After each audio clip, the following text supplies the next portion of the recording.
Hello friends, आप सभी का स्वागत है। तो दोस्तों यह कुछ गुड़हल के प्लांट्स हैं, कुछ बोगनविलिया के हैं, सारे गर्मी के प्लांट्स हैं दोस्तों। तो जो हमारे यहाँ का टेम्परेचर है वो 25 से लेकर 30 तक रहता है। तो कहीं कहीं पे जहाँ पर बहुत ही ज़्यादा गर्मी एरिया है, गर्मी इलाके हैं, तो वहाँ पे तो ये फूल बहुत ज़्यादा खिलने शुरू हो गए दोस्तों गुड़हल के। तो आपके यहाँ इसके फूल भी खिल रहे हैं, तो आपको कौन कौन सी खाद डालनी है जो कि फूलों की अधिक संख्या और कलियों को अधिक संख्या बढ़ा सकूं, तो मैं आपको अभी बताऊंगी दोस्तों। तो ये सारी जानकारी मैं आपके साथ शेयर करने वाली हूँ। ये है एनपीके और डीएपी और गोबर की खाद। ये तीनों खाद गुड़हल के पौधे के लिए बहुत ही महत्वपूर्ण है।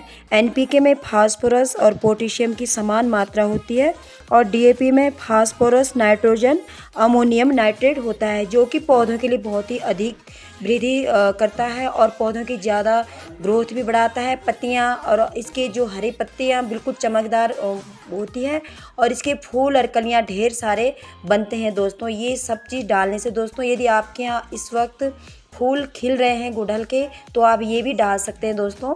तो एक एक महीने के बीच में गोबर की खाद ज़रूर दें गुड़हल के पौधे के लिए, तो बहुत ही अच्छा रहेगा दोस्तों। क्योंकि इसके डालने से दोस्तों इसे भरपूर मात्रा में पोषक तत्व मिल जाता है, जिससे कि ढेर सारे अनगिनत कलियां और फूल बनती है दोस्तों।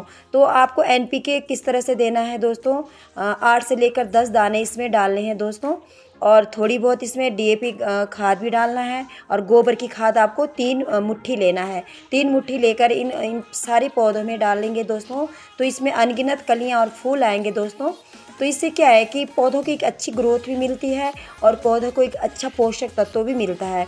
तो इस तरह करने से हमारा जो भी गुड़हल के पौधे हैं, बोगनविलिया है, तो इस वक्त जो गर्मी के सीज़न चल रहे हैं, तो गर्मी के समय इसमें ढेर सारे फूल आएंगे।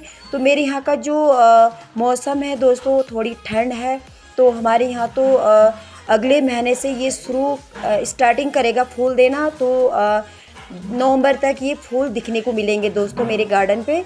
तो इस तरह से मैं हमेशा इन पौधों को ये सारी खाद, गोबर की खाद डालती हूँ। गोबर की खाद यह सबसे आसानी से उपलब्ध होने वाला और पौष्टिक खाद में से एक गोबर की खाद को माना जाता है।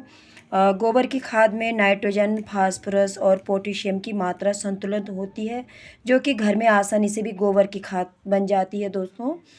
हम जो भी किचन वेस्ट होता है उससे भी हम गोबर की खाद को बना सकते हैं। तो ये 3 खाद देना बहुत ज़रूरी है इस वक्त इन पौधों में। और गुड़हल में फूल और कलियां कम दिख रही हैं, तो ये ज़रूर करें, तो इससे ढेर सारी कलियां और फूल आएंगे दोस्तों।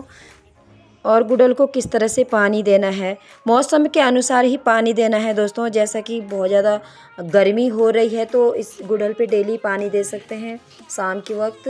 तो यदि मौसम थोड़ा बारिश हो रही है या मौसम कहीं का जहाँ का, जैसा कि हमारा एरिया ठंड का एरिया है, तो मैं गुड़हल के पौधे को एक दिन छोड़ के पानी डेली देती हूँ गुड़हल पर। तो गुड़हल के पत्ते पीले नहीं होंगे। इस तरह से इस पौधे की देखभाल करनी है, गुड़हल की हो चाहे बोगनविलिया की हो। तो मेरे पास बोगनविलिया भी 2-3 प्रकार के बोगनविलिया है, तो इनको भी मैंने खाद नहीं दिया था।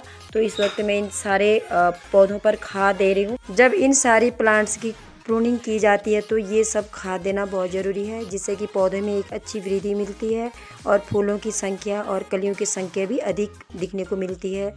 गुड़हल पे एक समस्या भी होती है दोस्तों, इसमें लगते हैं मिलीबग बहुत ज़्यादा। जब मिलीबग इसमें बहुत ज़्यादा लग रहे हैं, तो इसमें कौन सा छिड़काव करना चाहिए?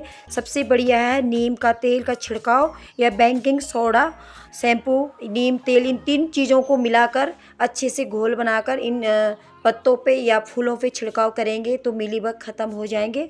और घर में घरेलू उपयोग भी कर सकते हैं। लहसुन को बारीक पीस के और इसका जो पानी होता है, लहसुन का जो पूरा जो रस निकाल के उसके जो पानी बनता है, उससे भी यदि छिड़काव करते हैं इन पौधों पे, तो कीड़े हद तक ख़त्म हो जाते हैं। जो इस तरह से करने से मिलीबग बहुत कम लगेंगे, तो ख़त्म हो जाएंगे धीरे धीरे। इस तरह से यदि 2-3 दिन के बाद करते रहते हैं, तो पौधे पे नुकसान नहीं पहुंचाएगा। ये सब करने से पौधे बिल्कुल हेल्दी और स्वस्थ रहेंगे और फूल और कलियां भी काफ़ी बनेंगे। तो यदि मिलीबग लग जाते हैं तो फूल और कलियां झड़ जाते हैं, तो ये ज़रूर करना है। इन सारी बातों को ध्यान में रखते हुए यदि पौधों की हम केयर या देखभाल करते हैं तो हमारा जो ये गुड़हल का पौधा है कभी भी ख़राब नहीं होगा, ना इसमें मिलीबग लगेंगे और ढेर सारे कलियां और फूल आएंगे। तो ये थी आज दोस्तों छोटी सी गुड़हल के पौधे के बारे में जानकारी, कौन सी खाद देनी है ज़्यादा फूल और कलियां लाने के लिए। तो आपको ये वीडियो कैसी लगी? कोई नया व्यूअर देख रहा है तो मेरे वीडियो को लाइक और सब्सक्राइब करना ना भूलें। तो मेरे वीडियो को ज़रूर लाइक और सब्सक्राइब कीजिएगा, बेल आइकन को प्रेस कीजिएगा ताकि मेरी लेटेस्ट वीडियो की नोटिफिकेशन आप तक पहुंचे। Thanks for watching. फिर मिलते हैं इसी तरह नए नए वीडियो के साथ। Bye bye.